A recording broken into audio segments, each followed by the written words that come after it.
Welcome back, ladies and gentlemen, for one final time of Swiss action here from the preliminary Pro Tour qualifier, Dark Sphere London. John Partridge, Tom Law, I finally managed to find my way back into the commentary. We've had to fight Shay out. We have Mr. Law for one final round, and then it will be myself and Shay to take you all the way through quarter-final, semi-final, and of course the most important match of the day, the finals of the tournament here today.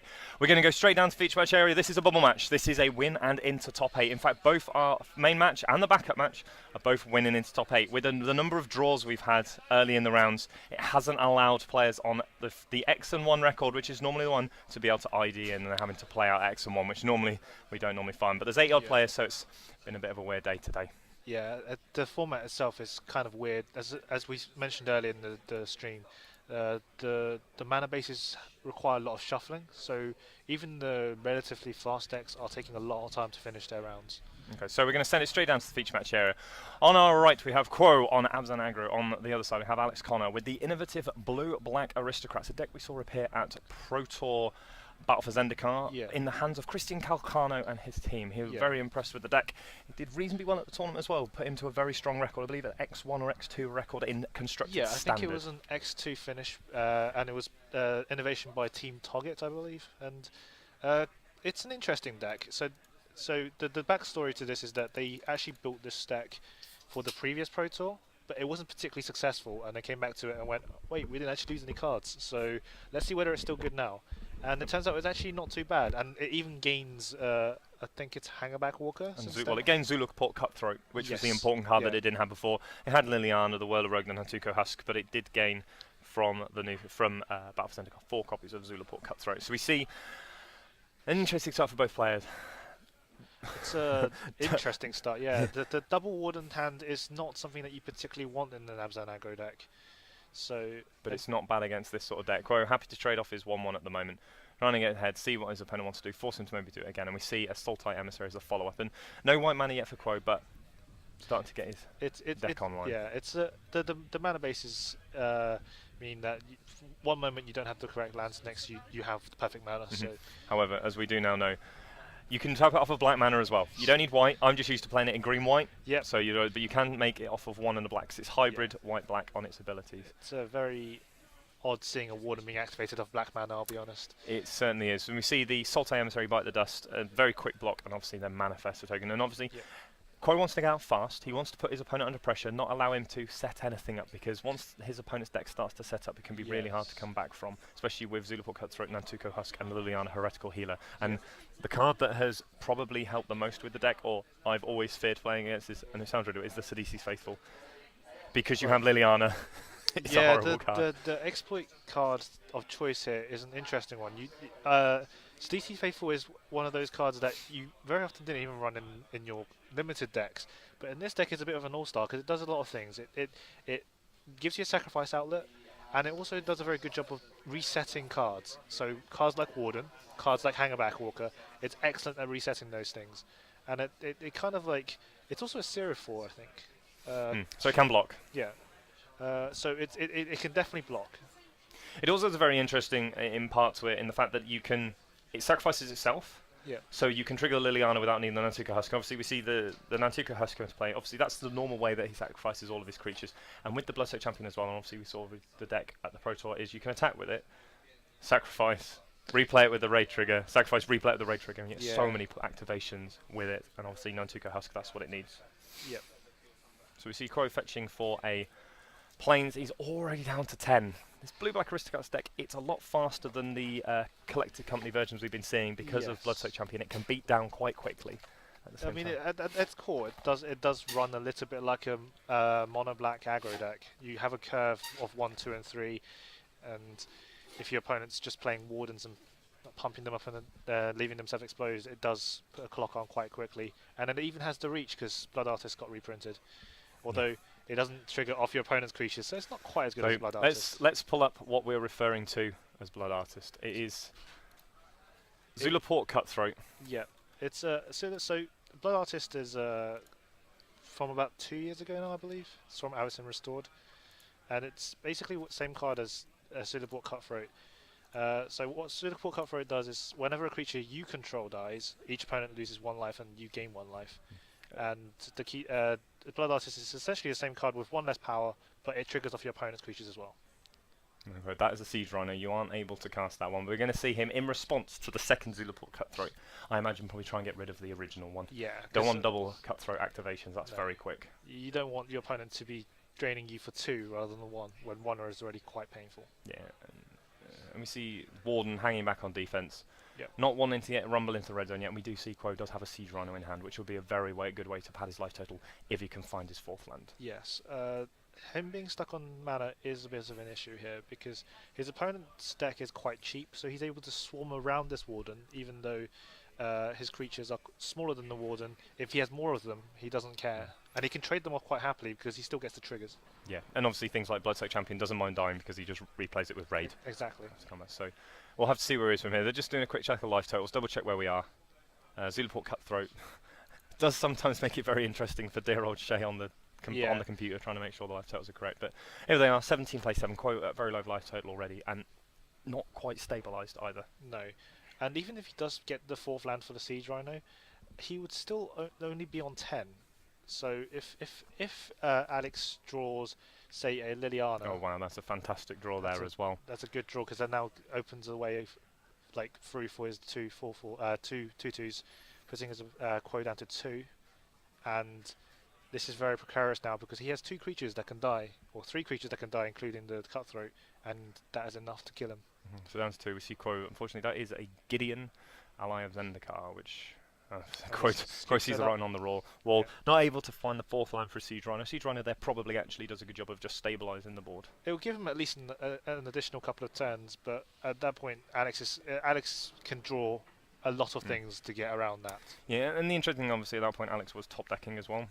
Yeah. So the Siege Rhino might be in a good position, but we'll never know. Quo not able to find his 4th land, and he falls at the hands of the Blue-Black Aristocrats to get in game number 1. So, on to the sideboards. We'll start with Quo's deck. We see 1 Virulent Plague, 2 Feed the Clans, a Gaia's Revenge, a Mastery of the Unseen, an Obnixilis Reignited, 1 Self-Inflicted Wound, 2 Silk Wrap, a Sorin Solemn Visitor, 2 Tragic Arrogance, 2 Transgress the Mind, and a Wing Mate Rock. Now, what do you like from this sideboard looking in on this match? I'll be very honest, this sideboard doesn't actually gear itself towards the blue-black deck. For obvious reasons, you don't really prepare for the blue-black deck because it's, apart from the Pro Tour, it hasn't done very much. I can potentially see him boarding in the Silk Wraps because it will deal with the little creatures, especially Bloodsoaked Champion. Exiling it is a lot better than trying to just kill it. To potentially see the Sorin coming in because the life gain mode on Sorin would allow the deck to race and also stabilize a bit better. Outside of that, potentially see Tragic Arrogance. Now, this is a bit of a gambit. If your opponent has Blood Artist, this is terrible. You don't want to use it. But if your opponent doesn't have the Zulaport Cutthroat, if your opponent doesn't have the Zulaport Cutthroat, then Tragic Arrogance could potentially be a very good boon to wipe away all your opponent's relevant creatures, leaving them with a Sultai Emissary, say. So you're not a fan of, say, Mastery of the Unseen, Feed the Clans? Feed the Clans is just going to be gain life, and I don't think it does enough in this matchup. And I think Master of the Unseen is likely too slow here. Okay. On the other side of the table, we have 2 Outpost Siege, 2 Disdainful Strokes, 2 Sidisi's Faithful, 3 Duress, 3 Ultimate Price, and 3 Complete Disregard. Now, we can already see that he's already thinking of bringing in the the 2 Disdainful Strokes and the 3 Duress. Now, against Abzanago, I'm not so sure on the Duress, but I'm definitely a fan of the Disdainful Strokes. Yes, his deck's cheap, it's very easy to hold up mana. Yes. And possibly the Outpost Sieges as well. Yep. Might go that long. I definitely like the Disdainful Strokes. Obviously, the defining cards in the Abzan aggro deck is your Gideons, your Siege Rhinos, and your Wingmate Rocks, and it deals with all of those things very cleanly. And as you say, it's very easy for the Aristocrats deck to hold up 2 mana for it. And I agree with you that the Duress is a little bit odd. I'm not really sure what it's coming in for. Perhaps he's worried about the removal suite that might be potentially coming in, because Quo could potentially play Languish. It's not out of the realms of possibility that if you have Tasigur and Rhino, you play Languish. And Languish is a very good card against Blue-Black Aristocrats. And aside from that, maybe just additional information could be useful as well. Like, it's a very underrated aspect of discard spells, that the information is very, very useful. One of the interesting things as well with the Abzan aggro deck that Quo's playing, and most of the Abzan aggro decks are on Abzan Charm, Dramox's Command, and Murderous Cut. Yeah. None of them are really on any silk wraps in the main or stasis snares in the main. That's really good removal against the blue-black aristocrats deck 'cause it doesn't actually kill. But an early Anafenza for Quo could also completely turn off the opponent's deck. Yeah, I mean, the Anafenza is probably Quo's best 3-drop. Like being able to shut down half of the utility of the creatures that Alex is bringing to the table is going to be key. Like it shuts down Bloodstoke Champions. I believe it stops the trigger on Sultai Emissary. It stops the triggers of the Pseudoport Cutthroats. All of these things are kind of the little minor advantages that the blue-black aristocrats deck tries to take advantage of to try and grind the opponent out after the initial onslaught. Okay, so players looking at their opening 7. Yeah. We'll soon be on to game number 2. It's a fascinating match, this one, actually.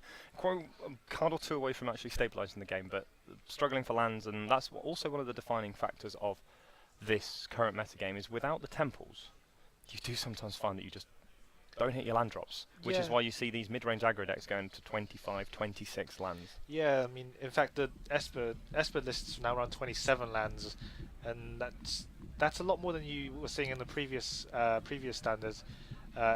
Even with the courses in the last standard, you did not go up to 27. So it is also partly due to the fact that you need to run more lands in order to fit in the mana basis you want to run.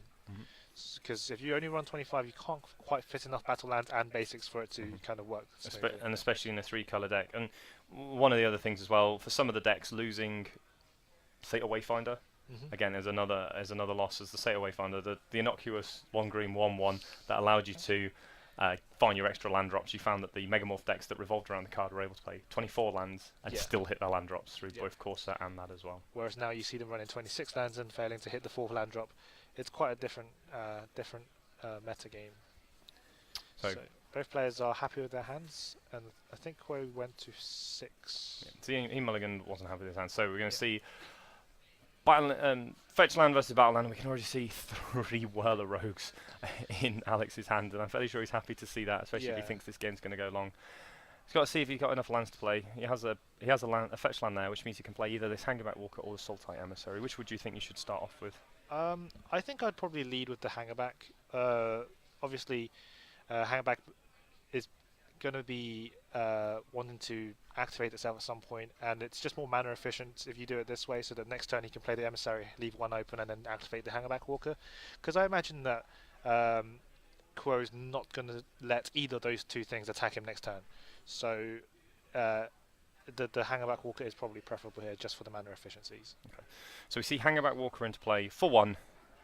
Swamp being fetched up by the Bloodstained Maya. Now the interesting thing is the red mana is only got off of the 2 Smouldering Marshes in the deck. That is the only way that Alex is able to play his Outpost Siege in the sideboard. But the way these decks work, you've not got a problem with that. That's not a problem by these deck standards. So we see Quo fetching Plains and Forest. Obviously now can set up his battle lands to come into play untapped as we move into the middle game towards the late game. So what does Quo have? We can see another fetch land in hand. So he's got enough lands to be playing his spells. We can see 2 mana. We can see Silk Wrap. For the Hangerback Walker. As we said, Silk Wrap is a very good removal spell in this matchup. And it's just very good against Hangerback Walker in general. Because even if you do get rid of the Silk Wrap later on, Hangerback Walker will come into play and just immediately go to the graveyard. So you see 3rd land drop for Alex in the form of an island. We're going to see another Hangerback Walker into play. He does have the Zulaport Cutthroat ready as well. Yep. And it's a very interesting draw. And there's no Sidisi's Faithful, so it's not quite. Well, there's no targets for it either, so it's okay. And Quo unfortunately missing his land drop, forced past the turn. Then we see a Liliana Heretical Healer. Probably the standout card from this deck. Certainly the most powerful card, I would say, in a vacuum. Actually, you Hangerback Walkers. So, but it does a lot of interesting things. So, first line of text, it's got lifelink, which is relevant already with the amount of red decks you have in the format. And then when another non-token creature dies, exile Liliana and return it to play as a Planeswalker and put a 2/2 zombie into play.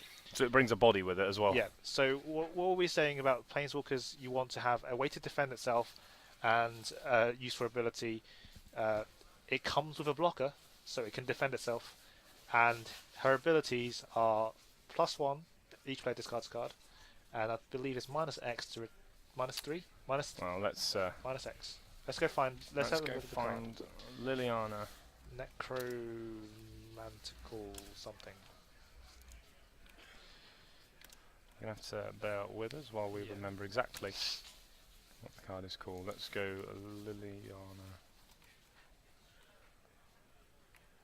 I think the second mode is to reanimate a creature. Yeah, it's minus X. Put Tiger Creature from a graveyard into play with converted mana cost X. X. Yeah, which is a powerful ability in the deck that's looking to put creatures in the graveyard and rebuy them and utilize them again.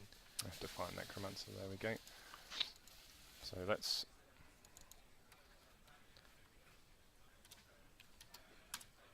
There we go. We found it. Merged together. So Yeah. we see a Siege Rhino in play for Quo. Good way of trying to stabilize the board, get some life. Still at 17. His opponent is starting to grind him out slightly. We see Murderous Cut already in hand, but nothing in the graveyard yet, No. which is normally not like these decks. We're going to see Liliana. Oh no, we're going to see the Nantuko Husk Yeah, first. I think he wants to set up the Liliana for the following turn, Yeah. so that if he plays the Liliana here and it gets just destroyed in some way, then he doesn't get any value out of it. But by playing the Husk first, then next turn he can play Liliana, knowing that if anything should happen, he can sacrifice something in response. Yeah, so we're going to see the Siege Rhino serve in for 4. Alex down to 12. We'll see I what have follow a up. feeling there's going to be a Wingmate Rock coming. There's one in at the front of his hand. He's ready and Yeah. waiting with the Wingmate Rock. No, he's going he's to go got to with go for Gideon. Gideon. Okay, Interesting. That's interesting. That's a very interesting line of play that he's shown to go with Wingmate Rock in hand. Yeah, I definitely thought that attack was very indicative of how Abs and aggro will usually go before Wingmate Rock, especially with 5 mana open. I'm not so sure about that. I think if he was to play the Gideon, he probably shouldn't have attacked with the Rhino there, but I'm sure Quo has a plan somewhere for his Wingmate Rocks. Although maybe it'll pay off because his opponent just drew one of his copies of Stubborn Denial. 4 main deck copies of Stubborn Denial. Nantuko Husk able to very easily become a 4-power guy, and the ability to counter wrath effects, which are good against you, various enchantments that are also good against taking your stuff, feels like a strong place to be. And although not so good now, because obviously the next card might be the Wingmate Rock, still in a good position at the moment. Yes.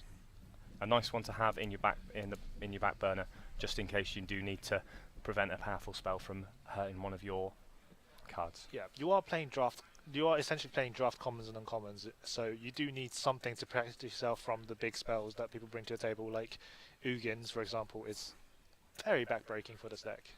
So here we see the attack with the Hangerback Walker, and we're going to see the Sultai Emissary coming as well. So we're probably going to see the Knight jump in the way of the Nantuko Husk, force him to use something to trade off, and at least he's going to manifest the top card of his library.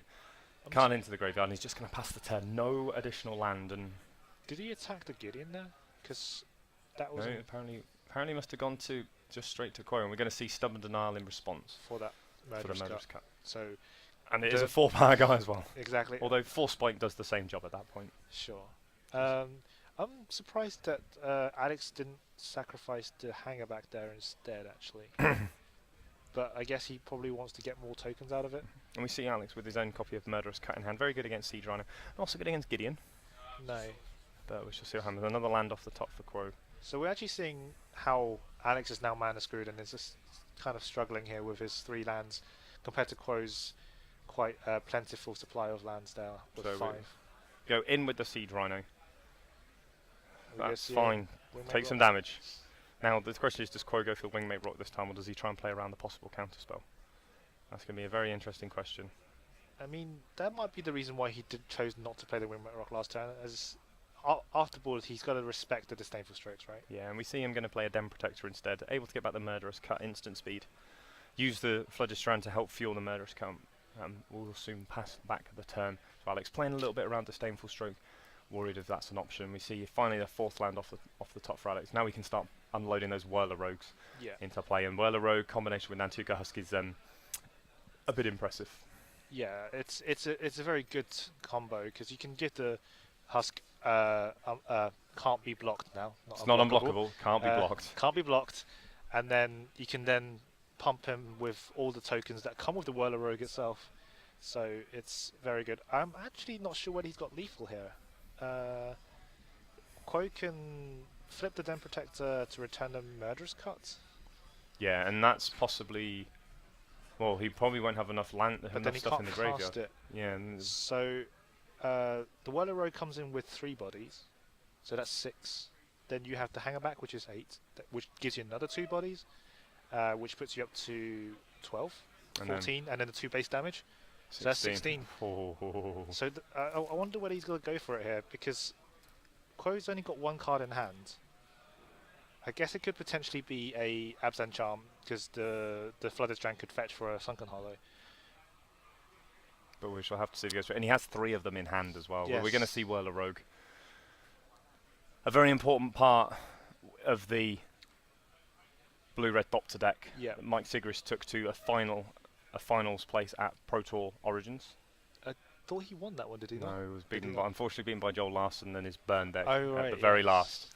Oh yes, So- because Siggy didn't win the Pro Tour, but he did win the Pro Tour because he He overtook Eric overtook Froelich it over Player of the Year. by doing that. So yes, So Quo with the trigger from the Whirler Rogue on the stack, having a think about what he wants to go for. Unfortunately, the Dromoka's command that he might be looking at is not going to do enough. Although he gets rid of the Whirler Rogue, yes. So which then stops that tap ability, and this could be interesting. so he could respond here by dealing with the Whirler Rogue, but because Alex has a Hangerback Walker, he can still utilize the Whirler Rogue's ability.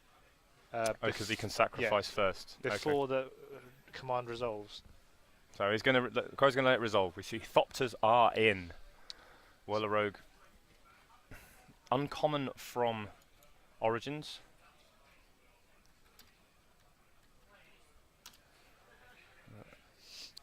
So I'm not sure whether Alex needs to necessarily go for it here, because it is obviously a very risky play. But he does actually allow Quo to untap, which is very interesting. He doesn't decide to go for it in the end. No.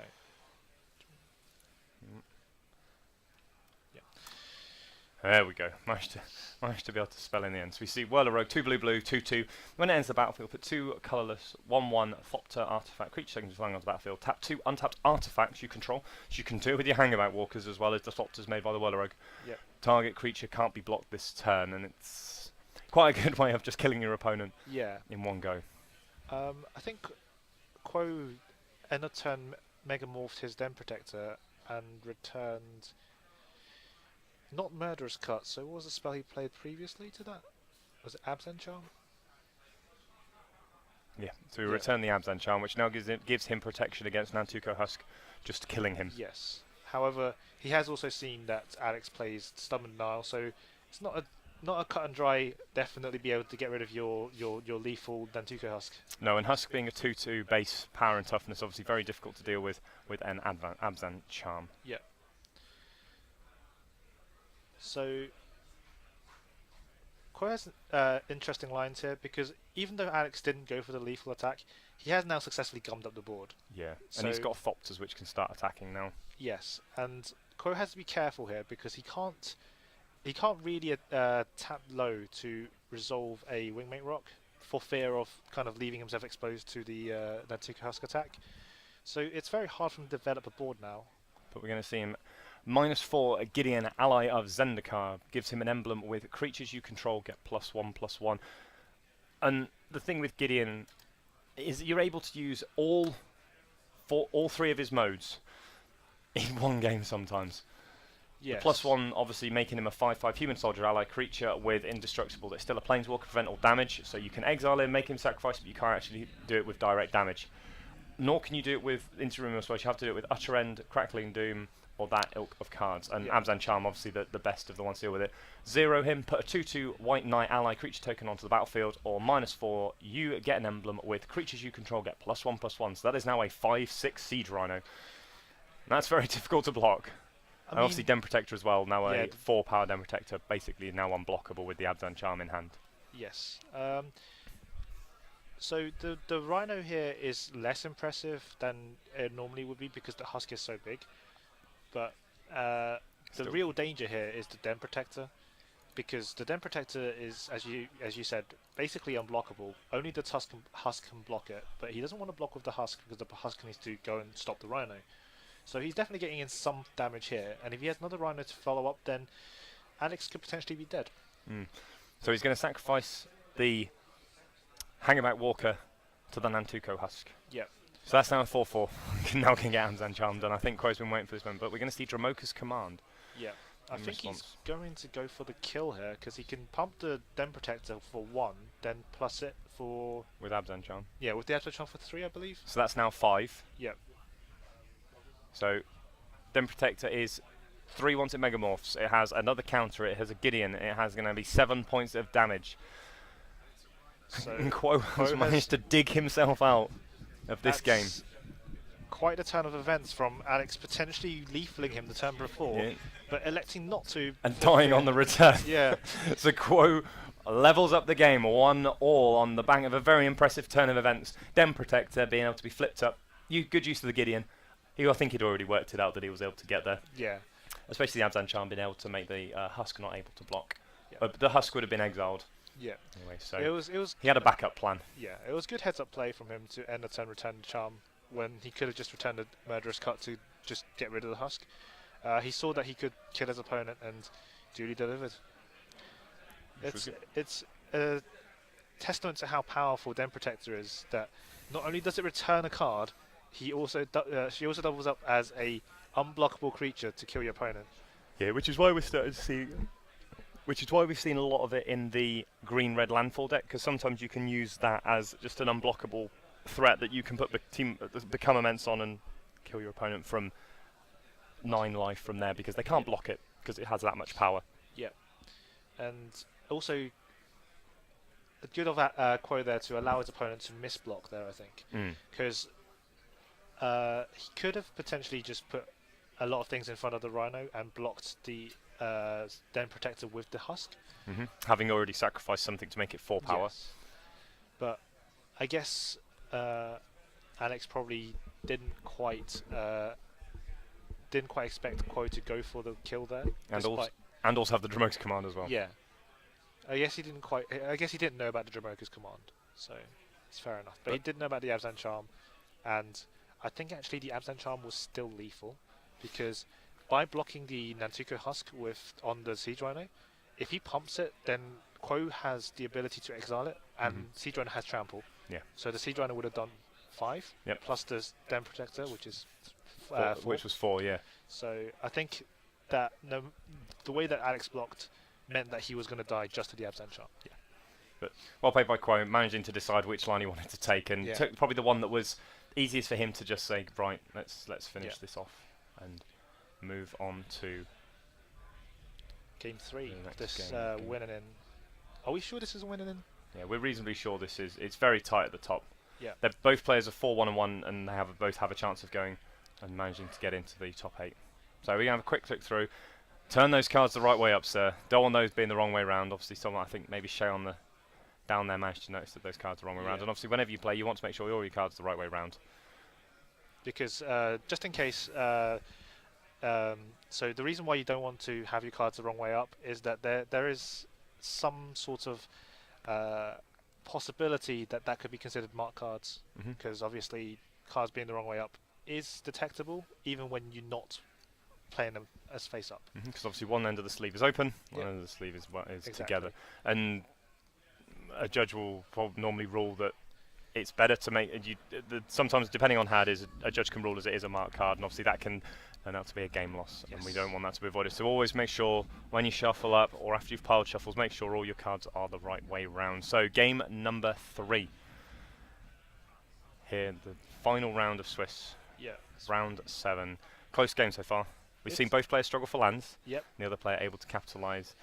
Alex's hand was very good, but he did need to hit that 4th land. He did need to hit the 4th land. I think that if he had hit the 4th land just a couple of turns sooner, he was very well set up to win that game, because Whirler Rogue is not a card that Abzan aggro wants to see. It comes into play with 2 flyers.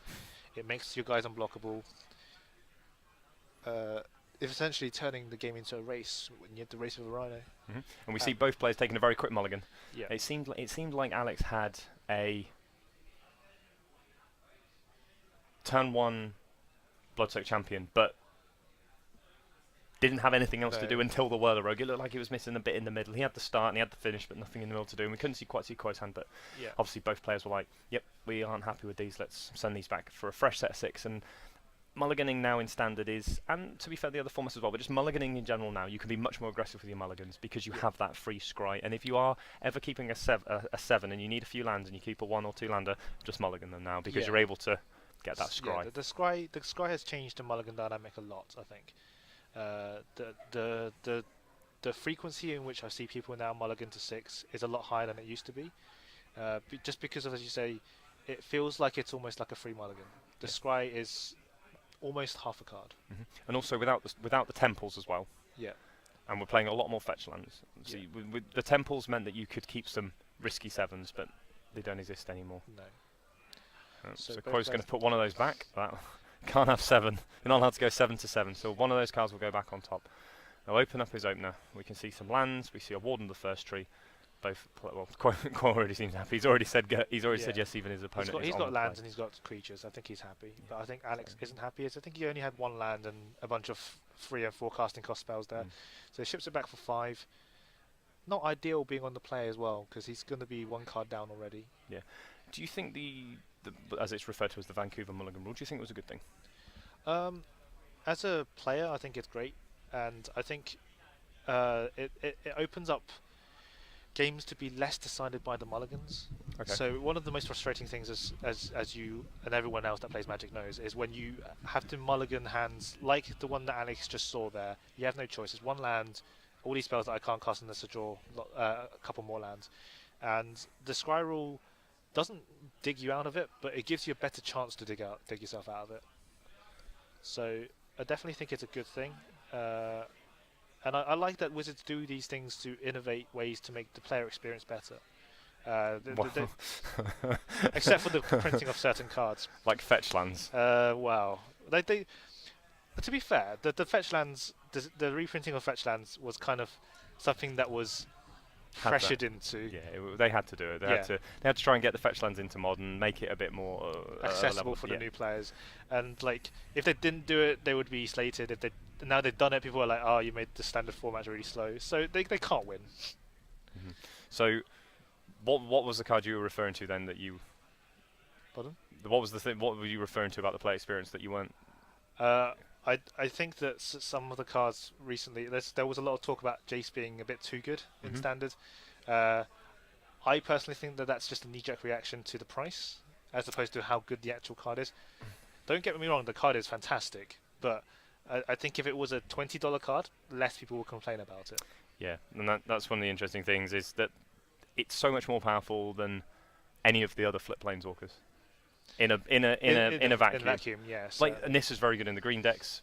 If you're playing blue, I think we're now at a stage in blue where you need to have a very good reason not to be playing Jace Vryn's Prodigy. Well, we see obviously with this deck, we are looking, but even the rally decks are playing Jace now as well. You can make an argument for playing Jace in this Aristocrats deck as well. I mean, it is more to do with the fact that they don't have enough slots for it. I'm sure if the norm is to play 64 cards, then this deck would play 4 Jaces.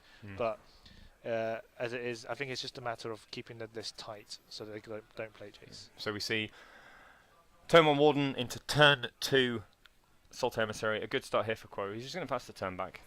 Alex has actually got a fairly decent mulligan to 5. It's not fantastic, but he has lands, he has creatures, so he's going to be in the game for a little while until Quo drops like the big stuff like Gideon and Rhinos. And at the moment it's very interesting that Quo doesn't have black mana. He's had to use 2 lands to fetch up green-white. Yep. So he doesn't yet have the mana. We see a pump of the Warden up to its first ability of 3/3. Yep.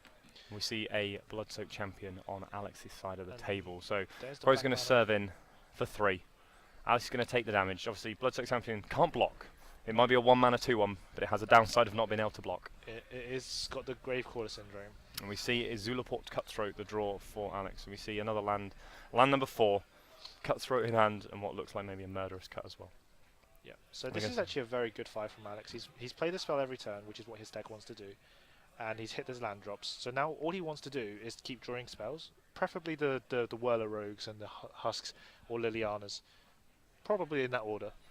And Quo here going to start developing his board. Siege Rhino coming down here. Recoup some life. Yeah, going to put a lot of pressure onto that mulligan to 5 of Alex's. And we can see Alex already down to 11 life. This is how quickly Siege Rhino does close games. He comes down, takes 3, and then falls you afterwards, and we are all the way down to 11 already. Yeah. It's a lot of damage. 2 hits from a Warden and 1 from a Siege Rhino.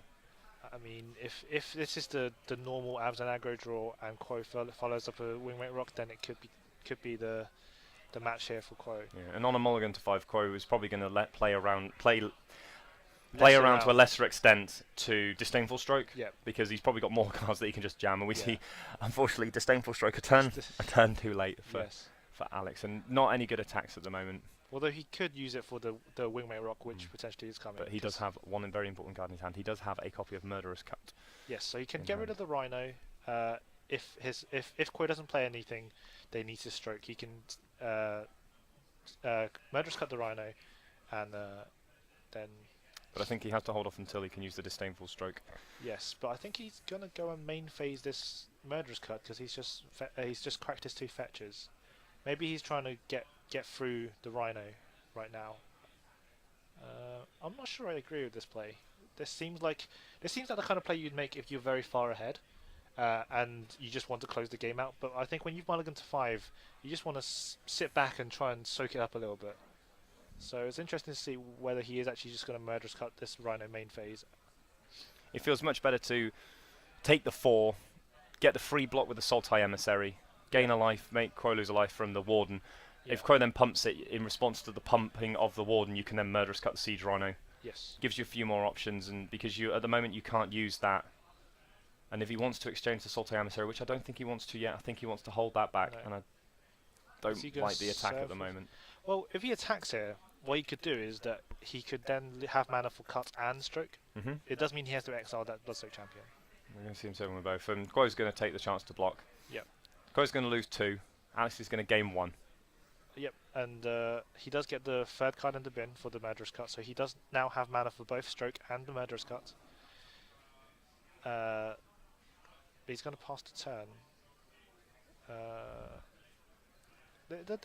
It's interesting because he doesn't actually have to cut necessarily. So he's doing the magic players thing where you leave things as late as possible to get as much information as possible before you make a decision. And we see Wingmate Rock roll off the top. Of course, it's he's going to let him attack. He realizes he can't stop it. He's going to come at me. I'll try and deal with you as best I can. Let's Murderous Cut your Siege Rhino. Please don't tap. Is he going to tap 3 mana here, or he's going to tap 4 mana? Okay. Ooh, this feels very greedy. He had the line to stop himself being dead to the rock here, but I think this Wingmate Rock might end this game, and yeah. I think you have to lose the Bloodstoke champion. You've attacked in with it for no other reason than to exile it, or to have a card in your graveyard. And Quo's just going to go, thanks very much, I'll have this opportunity to have my Wingmate Rock, and maybe Alex will look back on this game and realise maybe I should have just cut, left 2 mana up, and then Disdainful Stroked afterwards. And Wingmate Rock will probably end up closing up this game. So, the powerful 3/4 flyer, bring along its 3/4 buddy with the raid, and Alex is going to look at his Disdainful Stroke and go, if only I had not done that. Yeah, if only I had exiled those 2 cards in my graveyard rather than paying the 2 mana. But it was always going to be an uphill battle for him. So yeah, but he had a very good mulligan to 5. He's going to draw. He's going to find another land. Yeah, obviously an extension of the hand.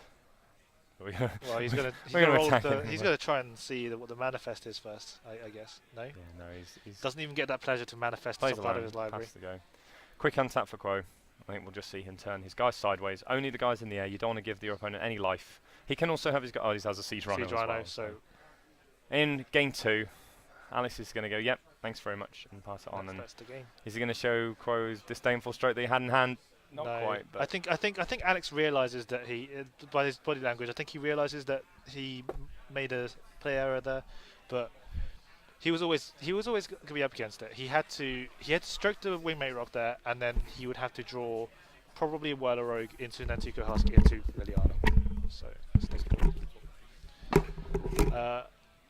So I think we're going to see whether we can get our second match onto the table here, and that will be between Charles Eliatamby and Victor Vidal. We have actually had both of these players on stream already. Charles obviously in the previous round had the controversial ruling on his Jeskai Black deck, and Victor playing his Abdan aggro from a few rounds ago.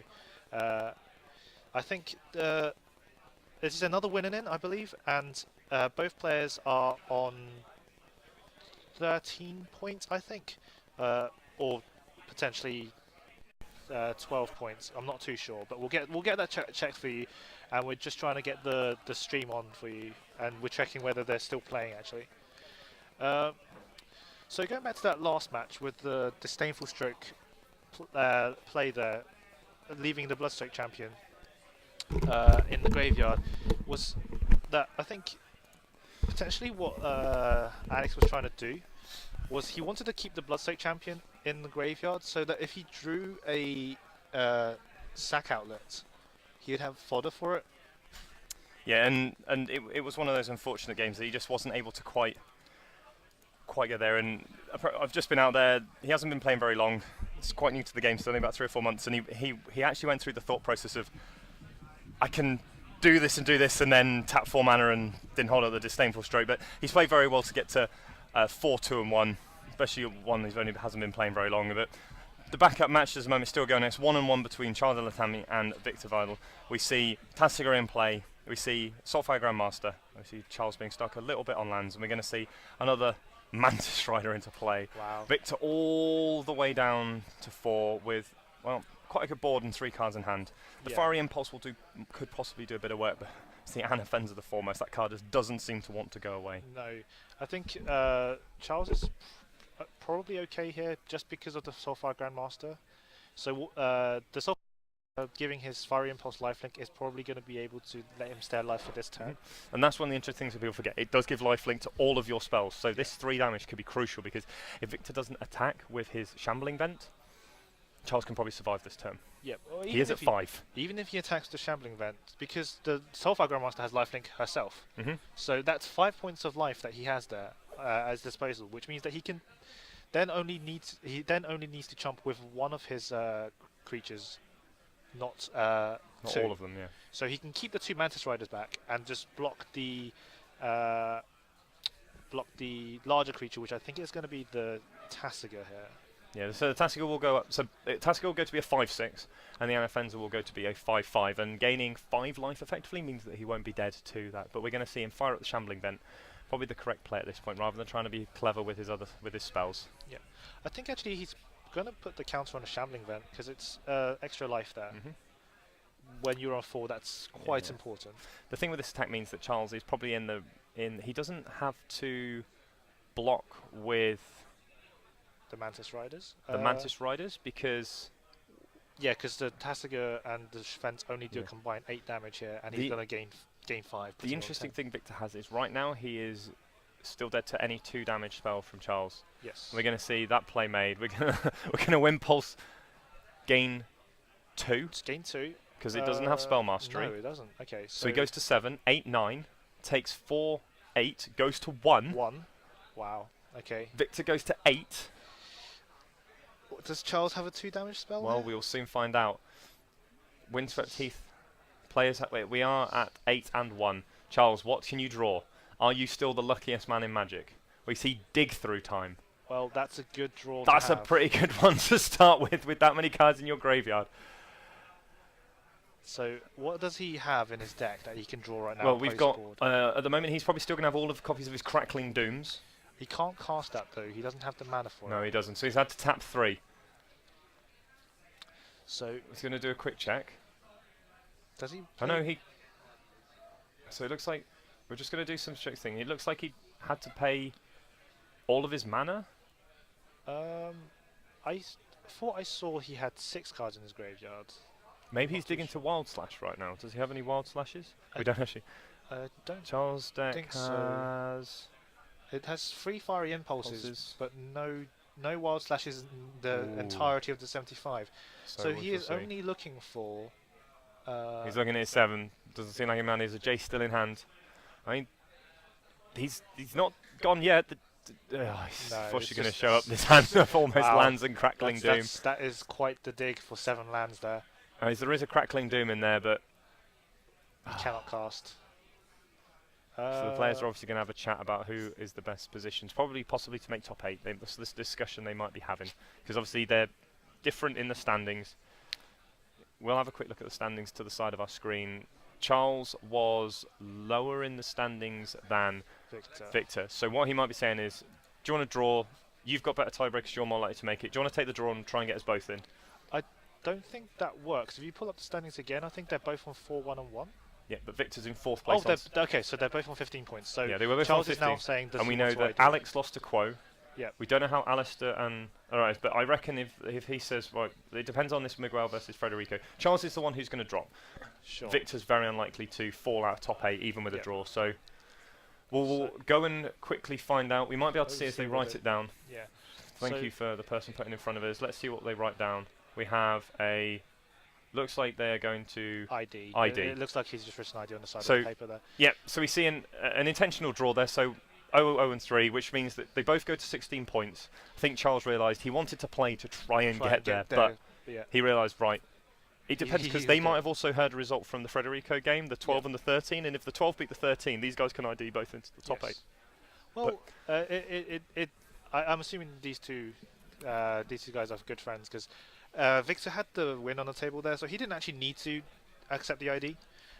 So he could have just quite easily just said, actually, I want the higher seeding, because that is relevant in the top 8, because it's now the norm now to go in the top 8 to have the highest person on the Swiss goes first. And the other thing, so obviously the records are 4-1 and 1 from our other match. We haven't been able to change that quickly enough to also put that up there. Yeah. So let us.